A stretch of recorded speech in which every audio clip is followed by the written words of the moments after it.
I brought a notebook to the Odyssey. I actually sat in a theater with a pen and paper. This notebook, to be precise.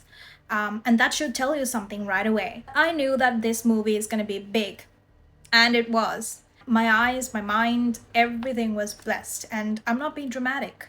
Every single component of this movie gave me multiple visceral reactions: fear, rage, tension, pain. I think I experienced all of it. Chris Nolan also doesn't make movies for passive watching. He makes films that demand your complete undivided nervous system, and that's exactly why he's my favorite director.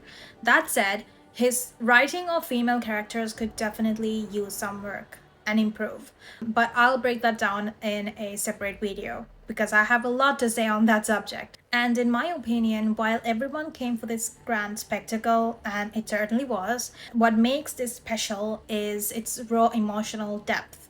I think Nolan shows a level of humanity that we haven't really seen from him before, and I was genuinely moved to tears by the story itself and not just the visual grandness. It's the screenplay, the writing, everything together. Let's talk about what actually makes this work.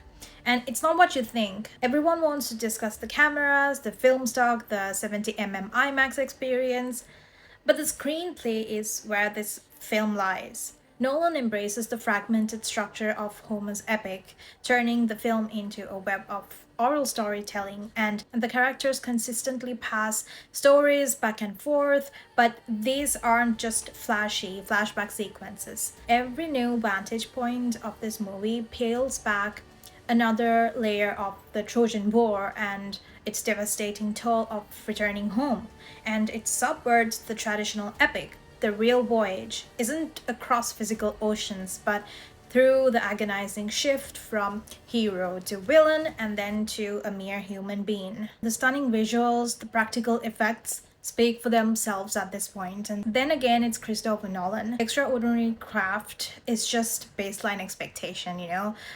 Even though I saw it in standard IMAX rather than 70mm, it did not take away from the experience in the slightest. The film was still breathtakingly beautiful and surreal. Although I kind of wish I could see the whirlpool scene on 70mm IMAX, Matt Damon will probably get his second Oscar, and I can feel it. And he deserves it. But it's not just him. Tom Holland might be the best he's ever been. I'm someone who has been a Tom Holland fan ever since he showed up in Captain America Civil War back in 2015, 2016. And I have watched one of his, I would say, his most underrated work, which is The Crowded Room. It's a really, really good TV show on Apple TV. Everyone should see it. Then you'll understand that he's a really talented actor. Samantha Morton and Himesh Patel, they absolutely devoured their roles. Especially Himesh Patel, I think he's very, very underrated. I did not see him on the press junket. I just wish he got his flowers. He's really talented. He's in 80% of the movie, but I only saw like I think one or two interviews with him, which is not fair. One of my favorite performances of the entire movie, is Samantha Morton's portrayal of Cersei. She was only there for like 10 minutes, but she stole the show. She came in, she was like, go back to your disguises, and I was blown away. I was blown away. That was definitely one of my favorite performances. Robert Pattinson, of course, he's one of my favorite actors, and I'm not surprised. And it was all breathtaking.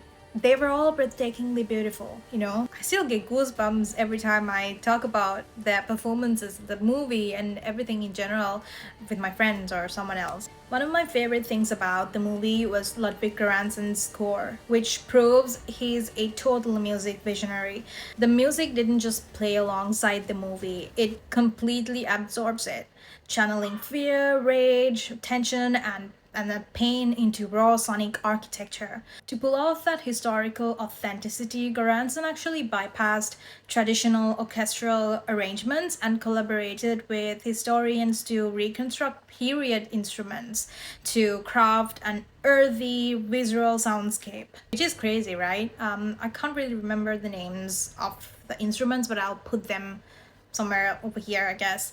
Okay, I might get some hate for this, but in my opinion, the movie's biggest drawback was Charlize Theron's performance as Calypso. I'm sorry, but no, actually, I'm not sorry. Her performance or all her scenes, they felt so out of place. It felt like a TV commercial, and even her outfit was bad. I don't know what the hell happened over there, but it felt like it just gave Coachella, if that makes sense. And don't get me wrong, she's a brilliant actor, but her portrayal as Calypso just did not do any justice for the movie. Beneath all the scale, the story is fundamentally an intimate exploration of guilt. It's about spending a lifetime striving and outsmarting everyone around you, only to discover that what truly mattered was right in front of you this whole time, and kind of recognizing it only after it slipped away. And lastly, I know it's pretty late. I actually recorded something else. I think 2 days after watching the Odyssey, but that video was just filled with anxiety. It just did not work. It just didn't. I started editing it. It was bad. It was really bad. So yeah, here I am recording again. But yeah, I just hope you will enjoy this. I love the movie. I loved it so much. I just loved it, and I still think about that movie all the time. I just want to find some time to go watch the movie again. And over there you can see the collectible film still that we received from Cineworld. um Still can't believe it. And I hope to do more of this, and thank you. I hope you enjoyed this. I just wanted to talk about it, that's it. I just wrote this and I just wanted to talk about it, that's it. But thank you so much.